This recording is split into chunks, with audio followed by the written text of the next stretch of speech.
So if somebody from the audience, getting frustrated on what this chap is going to do after about half an hour lunch and already session is getting delayed, and takes a small about paper weight or something, throws at me, throws at me, not willing to listen to me any longer. This becomes a crime scene. This is actually a crime scene, leaving a lot of evidence here. So in a physical crime scene, what happens? This is a scene of evidence. When I make a complaint to somebody that this is a scene of crime, they'll say there's blood oozing out of my finger. They'll ask you, would a 100-gram weighing object thrown from a distance of, say, about 30 feet have caused this much of grievous injury? So first, then tell that person or that lady to reenact the scene. In an audience of around 75, 80 people, what prompted that particular individual to throw it at you? Was there any provocative thing? Was there anything behind it? So, the actually crime evolves from the scene. Physically, what happens in a physical crime is the scene or the evidence evolves from a particular scene, particular locality, particular hall or place. But on the other hand, just imagine a scenario. Our CEO, Mr. Mishra, he has been told to represent Indian banking teaching fraternity in an international conference, say in California, Seven USA. Today he is here.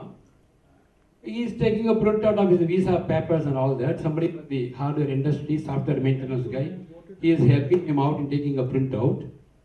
He takes a printout of visa and all that. Tomorrow he goes to Bombay, spends about a day there.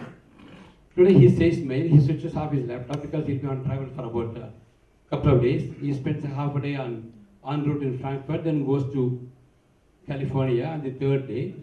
He opens his laptop there and finds that in the past 55 to 60 hours of his travel, when he has not opened his laptop, there have been some Gmail, there is some mails from his outbox, sent items, some mails have gone, some mails have come.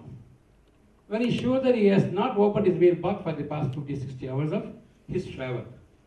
So this obviously is a crime, isn't it? His email has been hacked. So this is a crime, this is a cyber crime involving a victim, involving a criminal, involving a lot of techno-legal issues. Compared to the crime and the crime scene I told you about 5 minutes back, when somebody throws a missile at me, missile or about paperweight for the last bench, my own colleague from IOB, Ramchandra, many people are there. If they throw something from there, compared to that particular crime, there's also a crime, this is also a crime. In that crime, there is a very clear evidence. A police official can come here, reenact the scene. They'll look for the evidence here. What are the distance? What are the provocation? What are the object? That object will be shown as Exhibit 1, Exhibit 2, Exhibit 3 and all that. So judge will look at the object and no. But in this particular crime scene of Gmail getting hacked, what is the crime scene? His prime suspect would be the guy who helped him in taking out a printer because he's from a hardware company or a software maintenance guy. So possibly he has a suspicion that that guy could have guessed or noticed or done a shoulder surfing when I was typing my Gmail password. So first suspect is that gentleman. And when did this happen? When exactly did this happen? So what is the crime scene there? Is it Chennai, where the suspected hacking took place, or Mumbai, or London, or Frankfurt, or Seattle, or Google has a main server somewhere in Seattle, Google has a backup server in Singapore. So the place where Google has a server, or the possible suspect or the accused, I can say suspect, is a resident of, say, Madurai or Trichy or somewhere down. What is the crime scene here? Is it Madurai or Chennai or Singapore or where? Email box. Email box is the crime scene. Email box, exactly. So, typically when we speak about digital evidence and cyber forensics, this throws an issue of entirely very large ramification, very large proposition that will not know where exactly the scene took place. This again leads to the question of jurisprudence. Jurisdiction. India, in fact, all of you know, with due regard to my friend from the police force, Mr. Balu, who is accredited, who is the police official to have got the first conviction under IT Act in India. Mr. Balu, 2004. 2004. The first conviction brought under IT Act was done by Mr. Balu as investigating officer for the Subhash Shetty case. Okay. With due regards to police official like Mr. Balu, for normal crimes itself, we find a lot of difficulty in convincing the police to take an FIR. They have a lot of prejudice like, if you give me, I won't give you the rubber stamp, I won't give you the stamp acknowledgement, come auto stamp time, writer is not there, clerk is not there, round stamp I'll give you, or possibly we'll give a CSR, which is an invention in Tamil Nadu. I don't think it exists in other parts of the country. It's called a community service register, something a prelude to an FIR. Many cases get solved or get disposed, I wouldn't say solved, get disposed at the stage of CSR itself. So FIR stage and all that. So in this kind of circumstance, with so many jurisdiction issues, these are the challenges we have in cybercrime. Even if we know that such an evidence would certainly be there, we would know where the evidence lies, from where to take it, how to produce it. It's not like taking a hard disk, putting it in a plastic cover, making it a mark exhibit 190, or taking the, because one of the earliest cases of computer fraud and data theft and all that, many police officials, they have taken the mouse, the keyboard, the entire laptop and preserved it in the police station. But I'm not casting aspersions on any police capability, please take it from me, because I have been a faculty for the police academy, just like Mr. Paul. I'm not casting aspersions on the knowledge. I'm telling you, that is the level of awareness which was there initially. But nowadays, police are extremely competent, very efficient. So with such an amount of doubt or such an amount of ambiguity on where the evidence would lie, how to take the forensics. So the days to come, perhaps we need one forensic team, one evidence team, one cyber digital evidence expert in every house.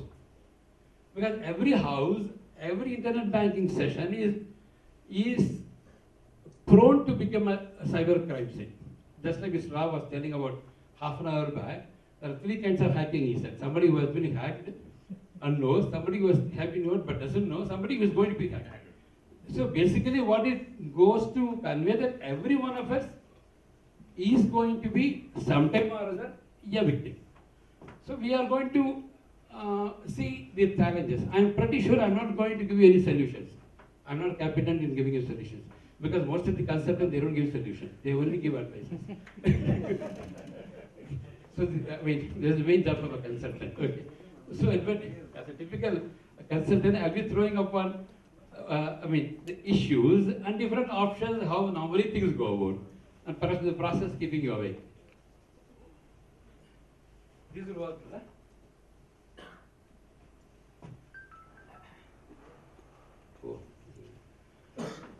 So in fact, what exactly is digital evidence, all of you know? I don't want to define what is digital evidence. Just like we have a personal or a physical evidence. Digital evidence is something which lies in a hard disk or a network and all that. In fact, taking a cue from the earliest physical crime scenario, Lockett's exchange principle is very popularly called Locke. He says that in every crime, there is always some evidence which is carried by the criminal or some evidence which is left at the scene. Which is left, exactly. This is what's called Lockett's system. I think I have it in my next slide, I think. Okay. So this is what happens. Okay, this is what. What is that Anwar and Basha's case, sir?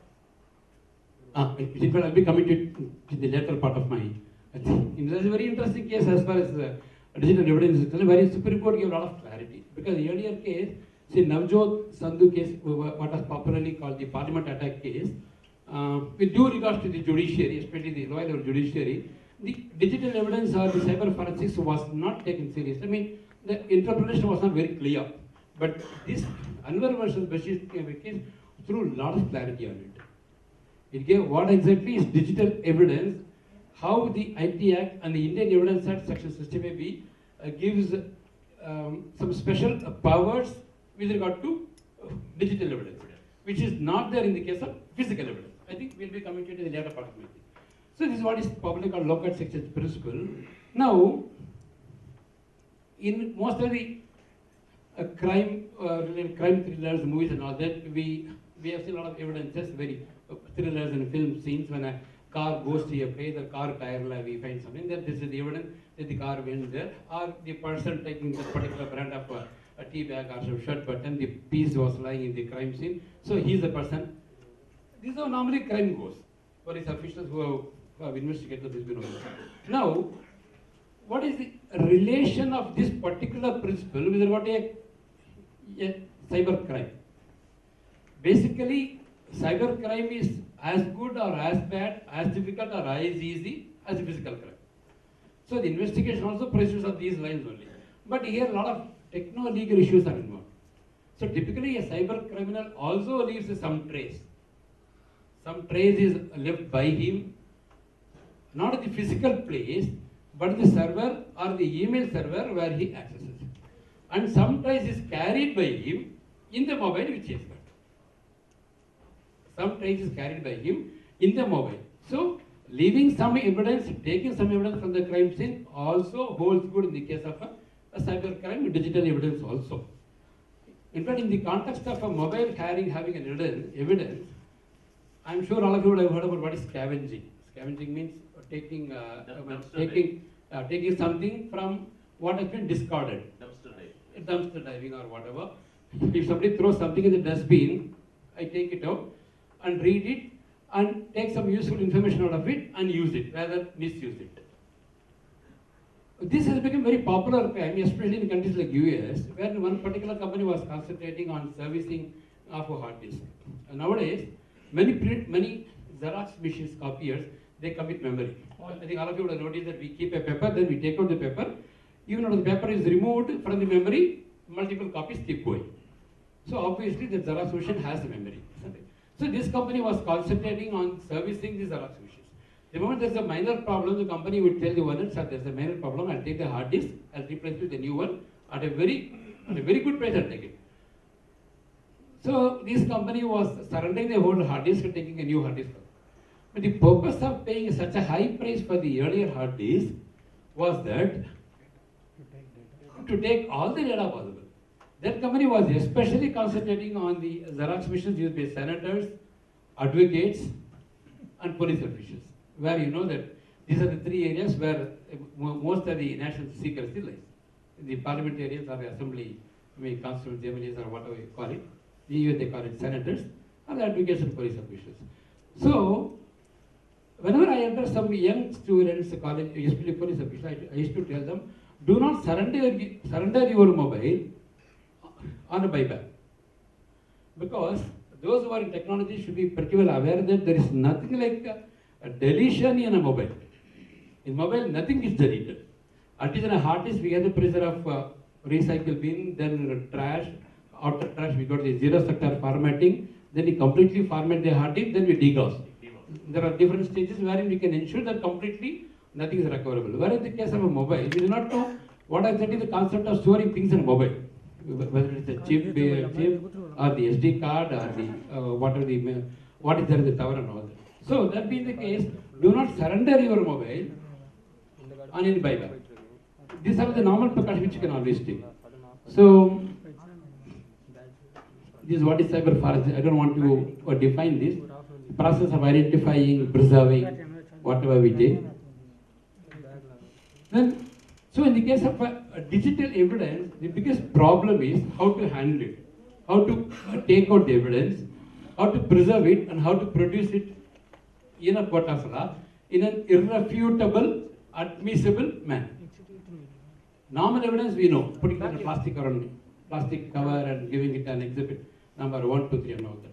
In the case of digital evidence, is very difficult because that involves the association of not only you, sometimes the victim, his PC must be having some evidence, or sometimes the person whom you are accusing or accused, his system alone has the evidence. Certainly, you will not have any access to the system of the accused. So there must be some other ways how you capture that system, how to take out the evidence. That's why what happens in most of the cases, especially in sting operations. I think all of you are aware what is the sting operation. Nowadays, Takalka line, in very famous, isn't it? The sting operations, most of the evidence is normally got in an illegal manner. So the illegality in obtaining an evidence does not completely invalidate its admissibility. Am I confusing you? I think I am. I'll make you sleep also if you want. Very clear? Okay. So the illegality in obtaining the evidence. In sting operations, normally what happens, they have something like a button camera or a pen camera and all that. So the evidence they cannot say was obtained legally. The evidence has been obtained illegally only. But the very fact of illegally obtaining an evidence does not invalidate the evidence. The evidence anyway is valid. The court cannot say that you obtained the evidence, this is how you want to take it. But for obtaining the evidence in an illegal manner, as a part of invasion into the privacy, he can file a case against it. That case anyway is there. I mean, what happened to people like and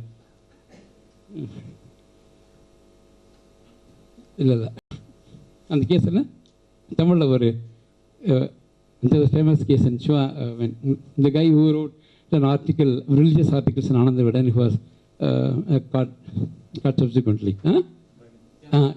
Nityananda, sorry, Nityananda. So in fact, he can turn the table to his favor. He can say that you invaded into my privacy for taking an evidence against me as a part of invasion of privacy. This can be taken up as a separate case. So, does not exactly invalidate the case. So, how we obtain an evidence, how the evidence is being dealt with, they are completely different. How a physical evidence, how a logical or a virtual evidence, or a digital evidence is there. These are all the points. How to produce. So this is what I was telling you. At the beginning of the session, I was telling you, typically in a cyber crime, nothing like a crime scene. If a person says that my internet banking account has been hacked. In fact, this was one of the first cases of internet banking fraud, which was fought as a part of the IT adjudicator procedure in IT Act, and the victim got a judgment in his favor. The IT adjudicator is empowered in any state to act as a district magistrate. He has got all the powers to cross-examine the witness and all that. I mean, here are the powers of a magistrate. So any civil case has to be referred to him. You don't need to file any civil case in a civil court. This is what IT Act says. So in a case involving Uma Shankar versus ICICI Bank, there is the first case in India. That case also in this year, 2007. Correct, 2007. Which in fact he was there. In fact, I also appeared for some time. Then one gentleman, Navi, was there. He was the main person, in fact. One of the hearings I have also gone there. Appeal. So in fact, there, the victim cannot have any evidence in his system. He had to necessarily depend upon the ISP, Internet Service Provider. And the bank, when it's being questioned, certainly will not give the evidence. I mean, we do record everybody in the bank now. You can't go and tell a bank that I'm going to file a case against you, please give me the evidence. Will any bank say immediately? The moment there's a complaint against the bank, the stand that the bank will take is that there's nothing wrong on a part. You only give the password. Or something like an, ombudsman defense, which the bank will take. Immediate stand the bank, with due respect to the fact that I was in a bank for about 30 years, this is normally bank looks at a crime. The moment there is a complaint, the bank will say, we did not commit any fraud. Our security system is very robust. There has been no complaint in this particular scenario. You only would have divulged the password. You only would have divulged the PIN. So nothing around. But this is the first stock reply. Some bank they say that we have taken your complaint. Please give us 120 days time to solve. I still wonder why in these days of fast electronic transactions and RTGS and NEFT and all that, wherein even RBI is not supposed to keep the funds overnight in the case of RTGS and NEFT, why the bank should take 120 days for resolving a complaint? Okay, anyway, it's part of the bank's procedure. Out of 120 days, they may say that our internal team was processing it, some such reply could come. I'm not going to that aspect of it. So, in these cases, what happens? The first stand that the bank takes is the mistake was not on our part. So, necessarily we have to look for a place where the evidence would lie. Whether in ISP, or with the bank, or in a common, or the victim's PC and all that. So, again, it's a matter of very great problem. So, typically in a bank, what happens? We have to analyze the data. This is what most of the... Okay. In these days of big data and all that, data analysis is a very major issue. Most of the banks, they do have a data warehouse and data mining and all that.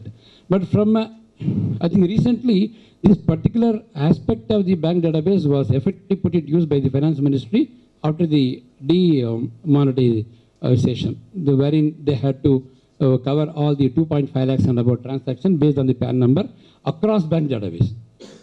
All these days, only particular bank database was looked into by the IT department. Now they are able to see the PAN number across different banks also. So this data warehousing, data mining is really useful. Now, this is really a very major issue. When I come to records in banks, every bank does have a record maintenance policy. Every bank does have a record maintenance policy. So that a voucher should be preserved for how many years?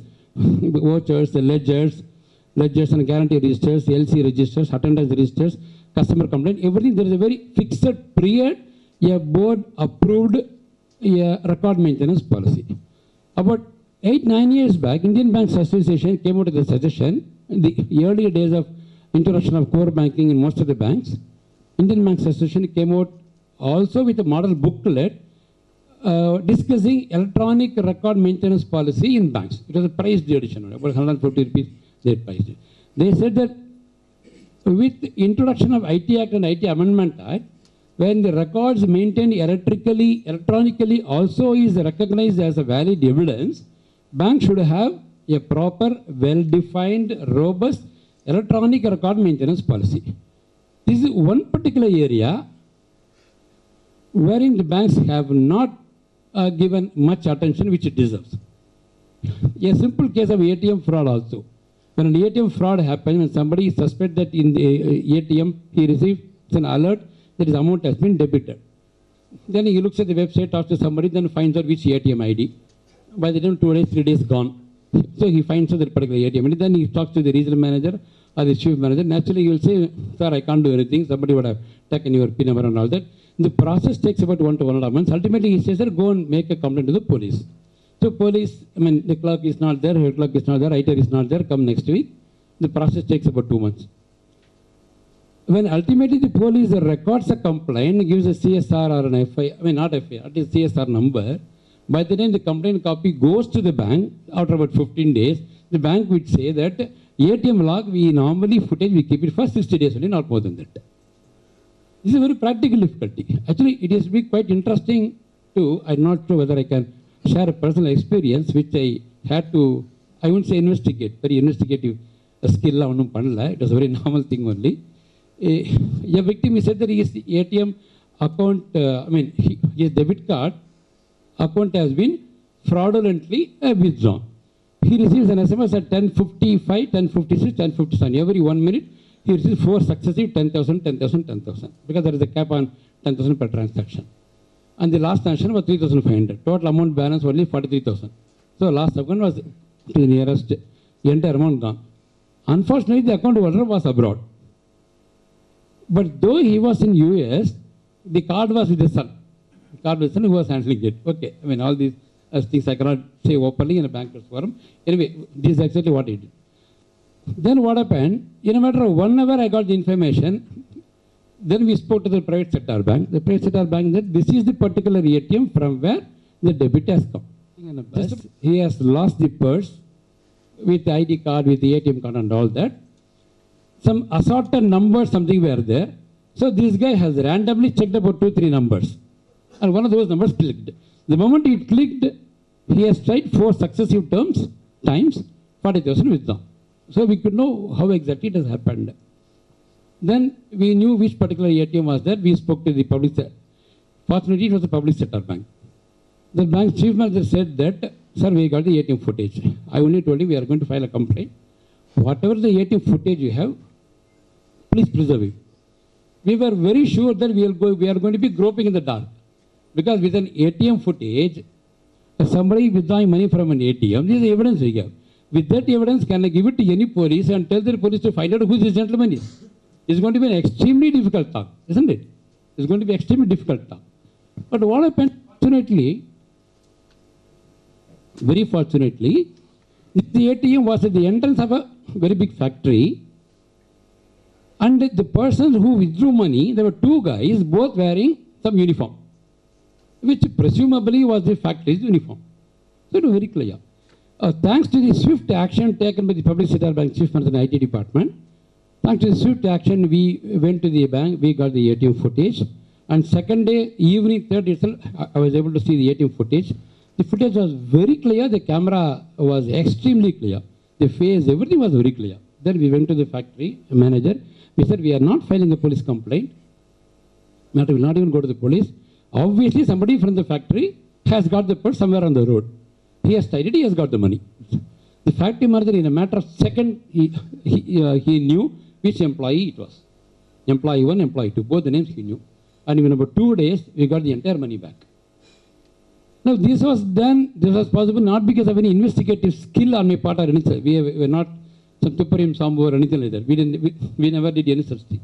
It was because of the swiftness of the public sector bank, which was able to have the ATM footage very clearly. Anybody from Bank of India? In fact, I thought of giving credit to Bank of India. Nobody there. Okay. I mean, this is the first time I'm divulging that case. I never divulged that case to any forum. Okay? But anyway, since it goes in your favor, I wanted to place on record my appreciation to Bank of India. I'm actually telling it. So, thanks to the swift action on the part of the bank in having recorded a very clear footage of the of what happened there, and immediate action and the cooperation of the factory manager and all, the amount was got. Had this been not possible, fortunately it was the same factory uniform. Otherwise, just keeping an electronic evidence is going to be of no use. We will certainly be groping in the dark. So for this only I always say, a e-record maintenance policy in banks is absolutely essential.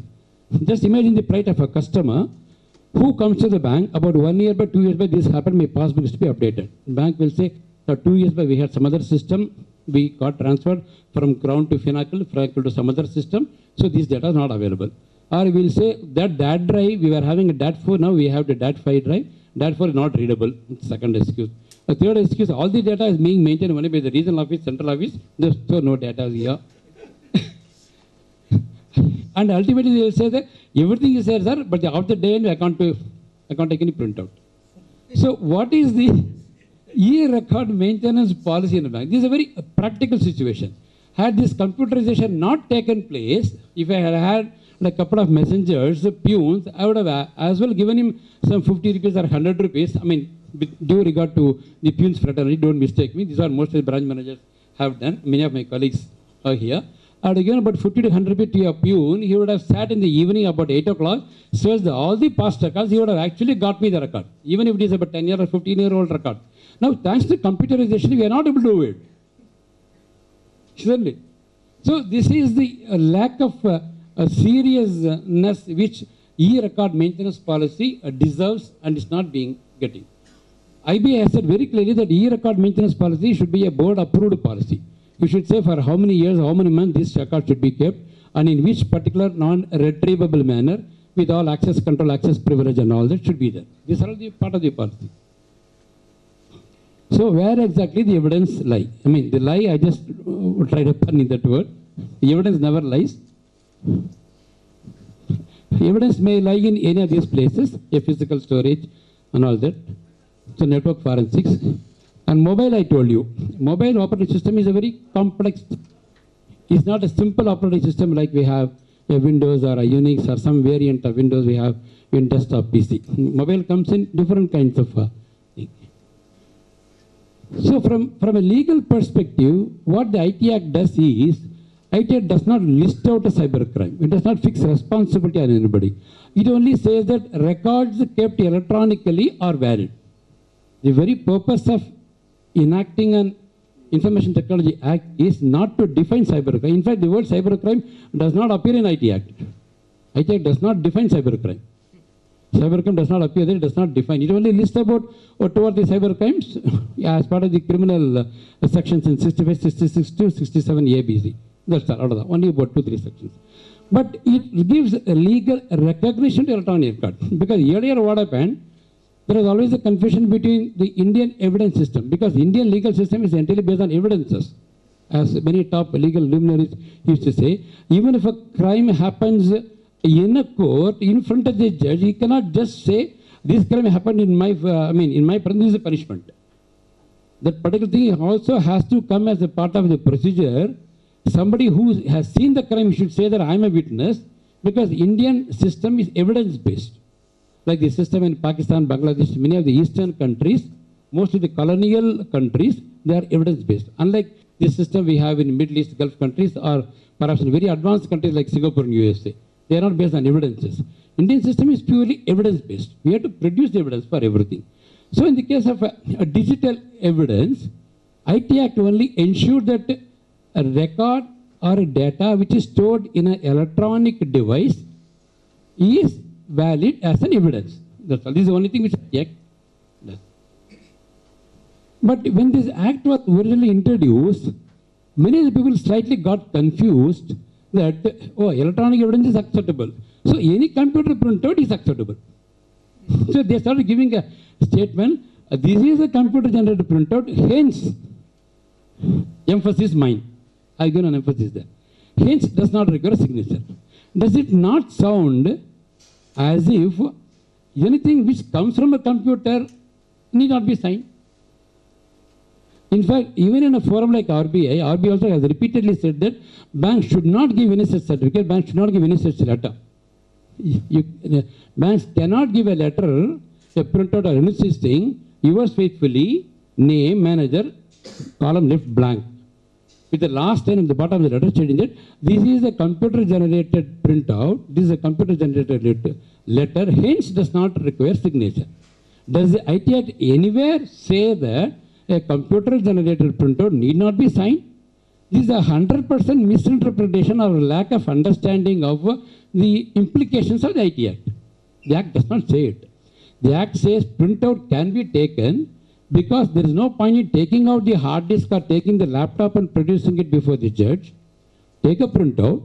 The printout must be certainly signed along with a certificate as per section 2A to 2J, as per section 65B of Indian Evidence Act. Only then that becomes an evidence. But the second part of the proviso is generally ignored and people give a certificate. This point has been clarified by RBI also.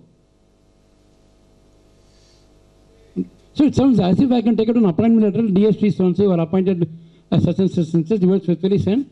Then this is a computer generated printer, hence does not require signature. Does it sound very, very funny? The computer typed. Computer typed. Generated different, printed, typed different. Correct. This is only for customer, not for court evidence. Court evidence நானும் சொல்றேன். எனக்கு வந்து கஸ்டமருக்கே வேற இல்லைங்கிற court எதுக்கு போறீங்க? Customer நான் பார்க்கறது Court will not take it at all. Court will not take it at all. This is a misunderstanding or a misinterpretation of the implications of the IT Act. This is the point I am trying to tell you. This is not a legal, digital evidence. Now, this is a section which, in fact, I think Vittal Raj was making a mention about. Vittal Raj or somebody in the morning classes.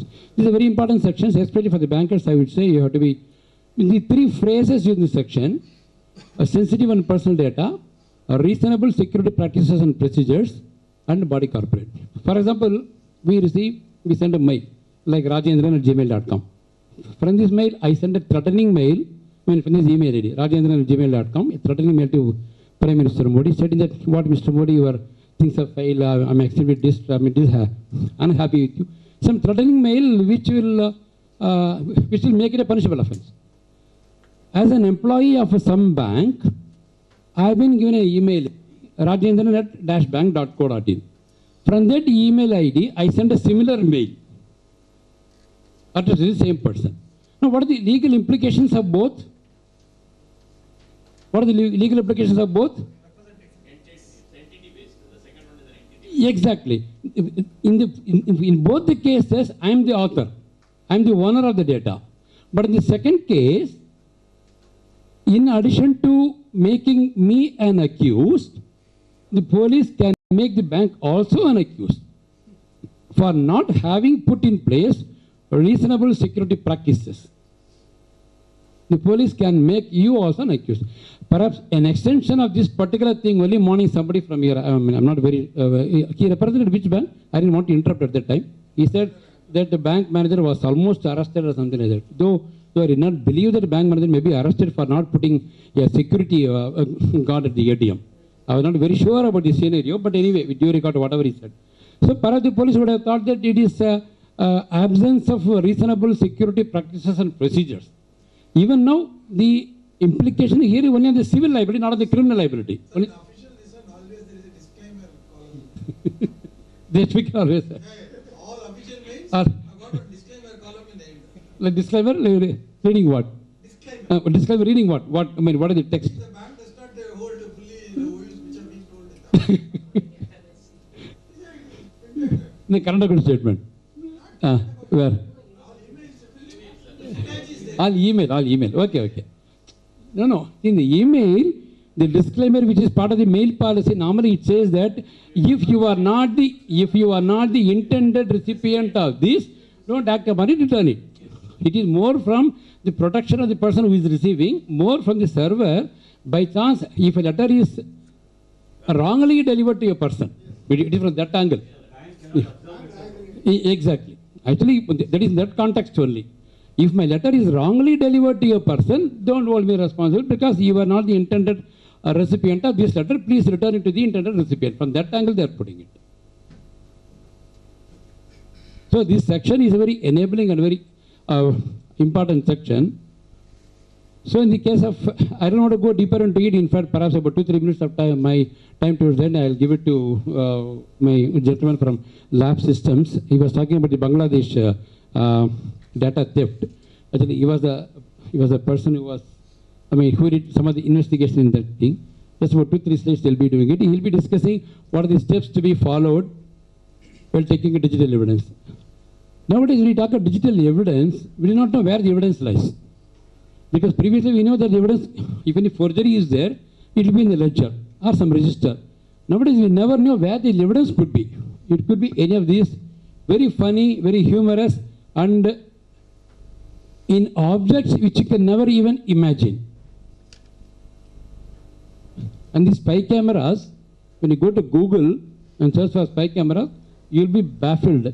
You'll be confused with the amount of strength or the capabilities of this camera. We will never feel like going to any hotel there after that. So the places you might not even think of. All these places, you can take digital evidences in any of these things. These are all practically in place. And some of these are highly improbable objects. Very innocuous looking toys, harmless looking toys, pens and all that.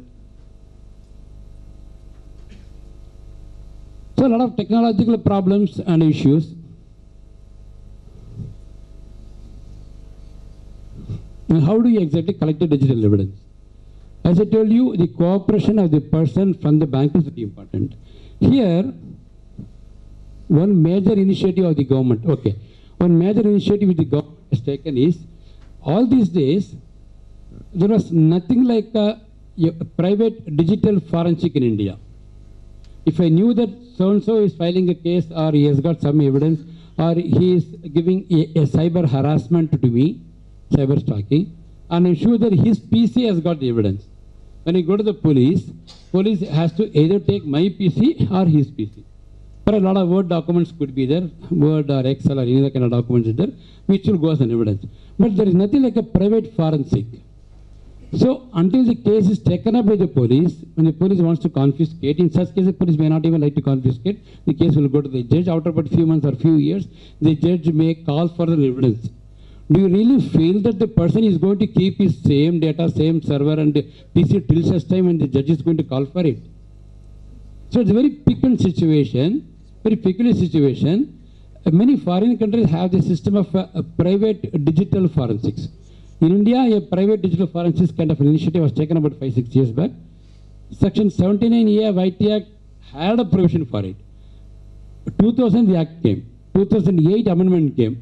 In the 17th year of the existence of the Act, I think about 15th or 6th January, 15th or 14th January, so about one month back, government has come out with a notification, notification under 79A. It says that a digital certified examiner. organizers can represent to RBI. They can register themselves as digital certificate examiners. If any private evidence is there, instead of going to the government approved digital forensic lab, because in India we have digital forensic lab only in Hyderabad.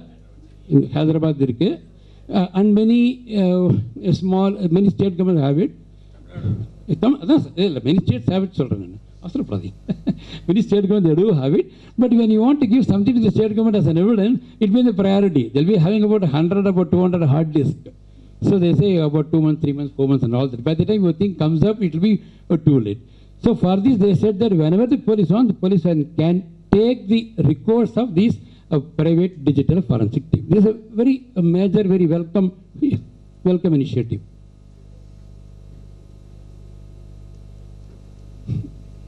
So when you take a long-term vision to put an end to it, it's very interesting to note that we always call ourselves IT superpower of the globe, isn't it? India is considered to be an IT superpower. But imagine the situation, we call ourselves an IT superpower, working on an operating system which is not ours, working on a search engine which is not ours, putting the data in a hard disk which is coming from Germany or Netherlands, somebody, putting on a cable which come from Japan, putting on the routers and switches which is coming from China, and all antivirus and these things coming from Russia and the smaller. But the data alone is mine. With no operating system, no search engine, nothing is ours. We still call ourselves IT superpower. So this is something, but to put an end to this paragraph, about 15 years back, CDAC thought it wiser.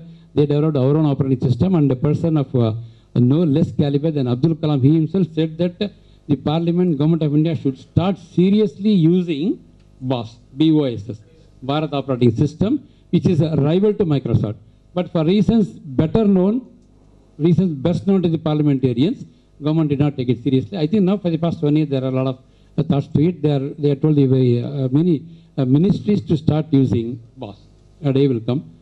And again, another major initiative which is very peculiar in India is that if a cybercrime file is there, opened by the Border Security Force or the Coastal Security Force here, the border states must be having a file against the same criminal, and RA must be having a file, ED must be having a file, IB must be having a file, the local state police, and CBI, CID.